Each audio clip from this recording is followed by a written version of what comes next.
Hey guys, you guys probably know by now, if you follow me on Instagram, but I was in the hospital, all day yesterday.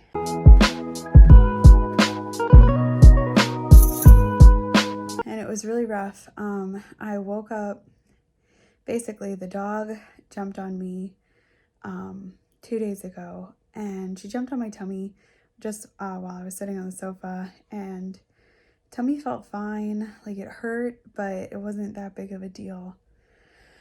And then that evening, like around 10 p.m., I started having difficulty breathing.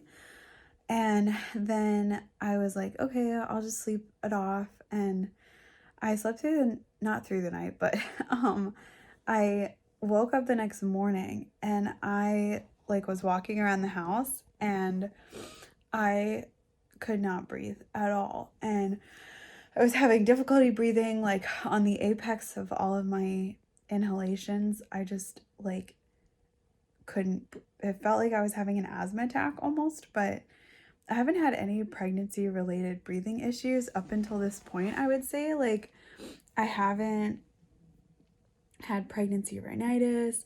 I haven't had any pregnancy induced asthma. I haven't had any compression of my lungs by baby, nothing like that. And all of a sudden, just like a switch flipping, I couldn't breathe. And it wasn't a gradual thing. It wasn't something that I just started noticing. It happened right after she jumped on me. And then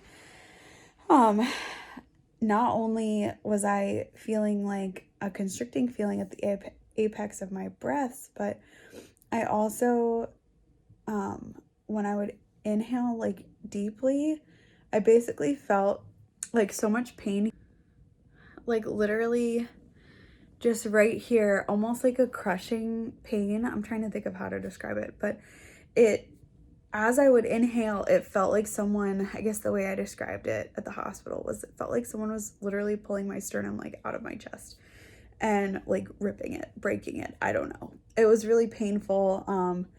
But I was walking around my house in the morning, not even going to the gym or anything like that, and couldn't breathe. So I called my OBGYN and I said, is this anything to worry about? And they called me back immediately and she was like, you need to go to the emergency room right now.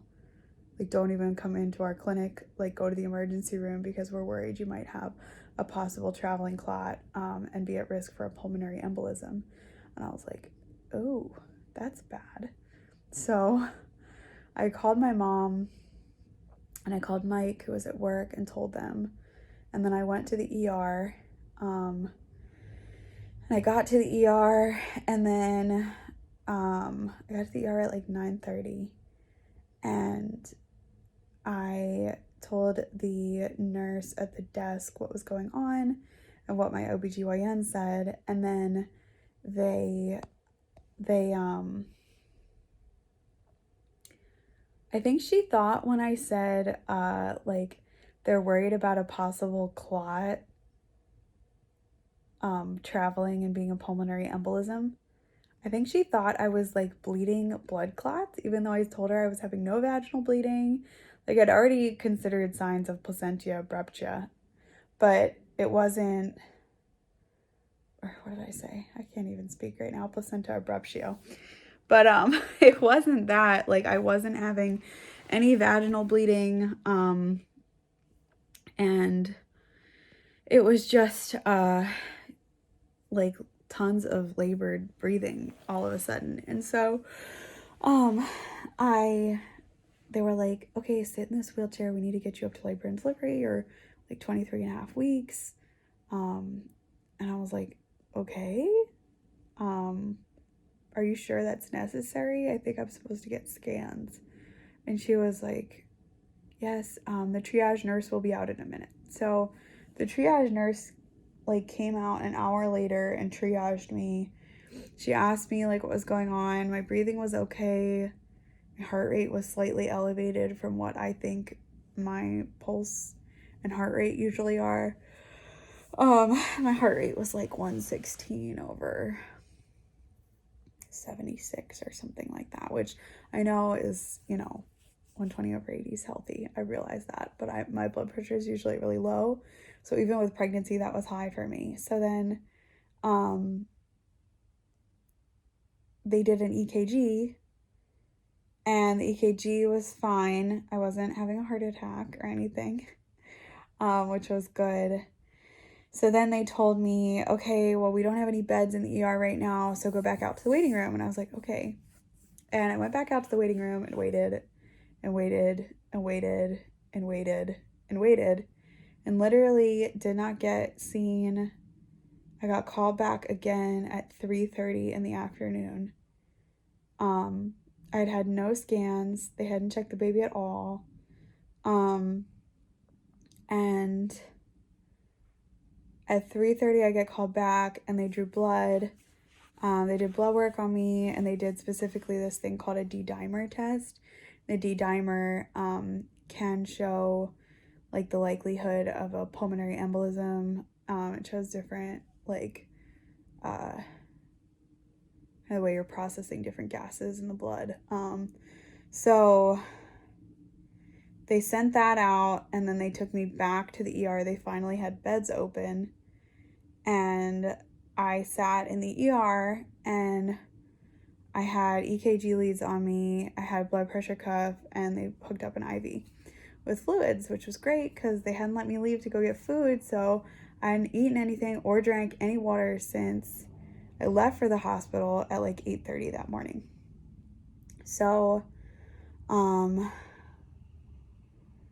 I am waiting in this room, and the nurse came in to check on me twice, but then I all of a sudden couldn't breathe, even worse than before. The pain ramped up. I started coughing, which I hadn't been coughing at all up until this point. I started coughing, literally couldn't breathe. I was talking and just would take deep breaths every few sentences. I couldn't get a sentence out. It was that painful. So, and I was that short of breath, I think is a better explanation of it. So I tried to get up, but I'm hooked up to everything. I had no call button, and there was no one in my room. The curtain was closed, and there was no one in the hallway that I could see through the little sliver in the curtain. So I said hello. I was trying to get someone's attention. I was saying hello, excuse me, all this stuff. No one was coming. I took my EKG leads off of myself, and I took my blood pressure cuff, not the cuff, but there's a hookup for it to inflate. I took the hookup off, and then I still had my IV attached, and I literally couldn't get any. I walked as far. The IV was the longest thing attaching me to the room, so that's why I left the IV and walked to the curtain, but I couldn't quite reach the curtain. But I knew there was a paramedic out in the hallway because I'd seen him, and I was like, hello, I need the nurse. But mind you, I'm barely breathing, so I'm like, hello, where's the nurse? Obviously having a problem. Maybe this guy was just a volunteer firefighter, first responder. I don't know, man. I used to be an EMT. I was also a wilderness EMT. I don't know why this guy was not more responsive. I was clearly struggling to breathe. I was having to hold onto the door because I felt lightheaded. Okay, and so at that point, he's like, I don't know, and he walks away.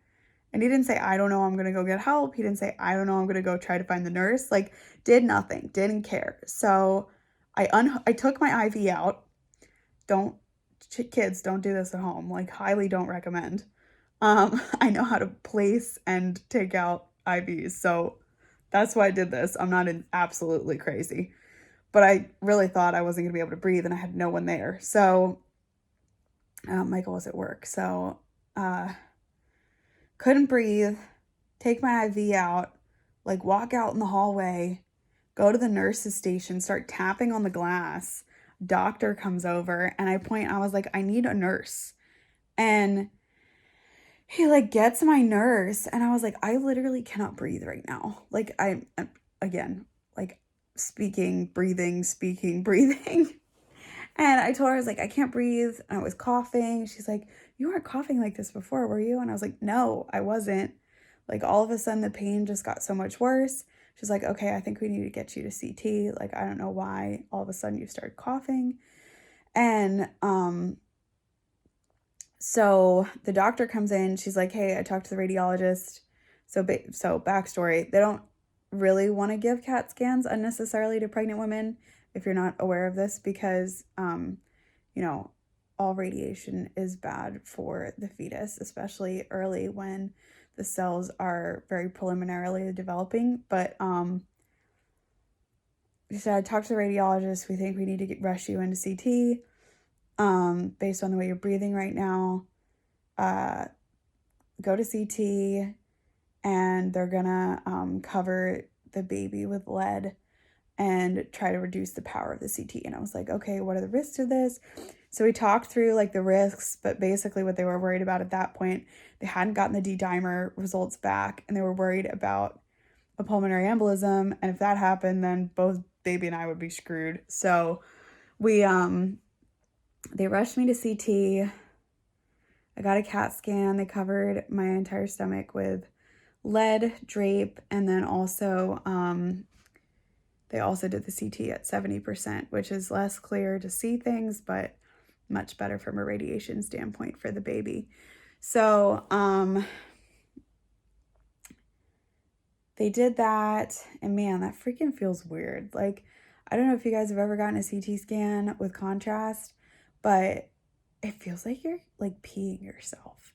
And my face got warm, and I felt like I was peeing myself. And because I'm pregnant, I was already like, did I just pee myself like because of pregnancy or because of the CT scan?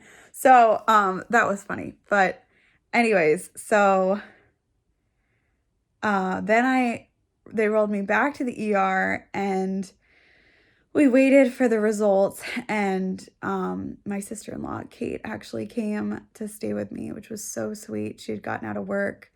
Mike was still at work.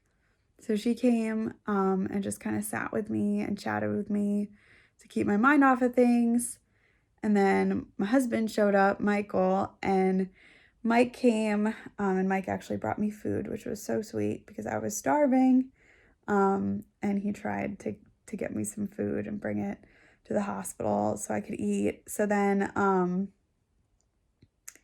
Mike did that, and then they got the D-dimer and the CAT scan results back like literally at the same time, and both were negative for a pulmonary embolism. And so she wasn't sure if it could have been like water or swelling of my lungs or really what was causing it. She thinks it maybe like have been an isolated like pregnancy-induced asthma attack. I was talking to my OBGYN about it today. So she didn't know what it was, but they said based on my vitals,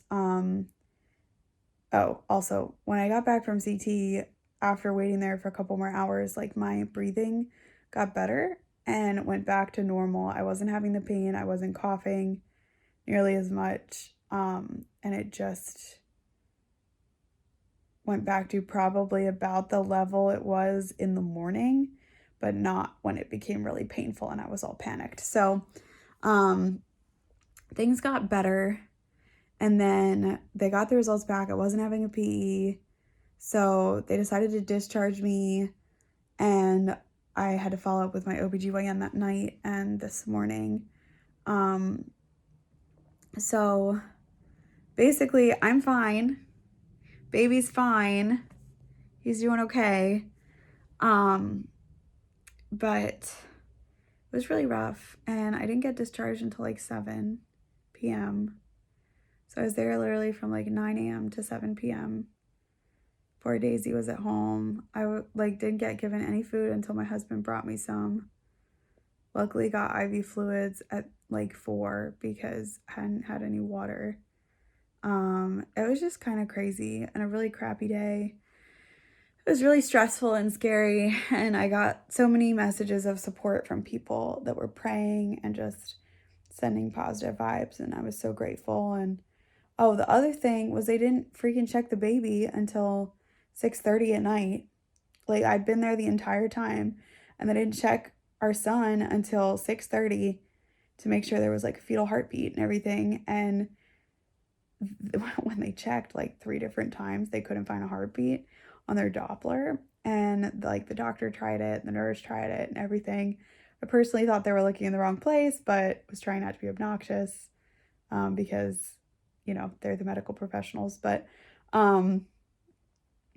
they ended up bringing in an ultrasound machine, like a portable one, and were able to see his heartbeat, and his heart was beating, which was great. But I was like I was so stressed at that point. I'm just like, okay, we haven't found the heartbeat once, we haven't found the heartbeat twice, 3 times. I'm starting to get stressed, but it ended up being okay. I just felt like so much peace from the people that were praying and just sharing love, and my family and their support. And I don't know, man, it was rough, and it was scary, and it was not what I was expecting to have happen on a Monday morning. But we're fine, and the baby's okay, and now we just have to figure out what was causing the breathing difficulties, which haven't completely resolved but aren't nearly as bad right now. So yeah, I just wanted to like give you guys an update, because it was kind of a crazy, unexpected turn of events that landed me in the hospital. But we're okay for now, and God is good, and he was really faithful and kept us safe. I just pray that the baby didn't get messed up from the CT scan. So hopefully it was just like a little suntan for him. I don't know. So we shall see. But thank you guys for hanging out and listening to my story. It was kind of crazy. And always remember to find joy, spread love, and seek adventure in everything, even the stressful moments. So I'll talk to you guys later. Bye.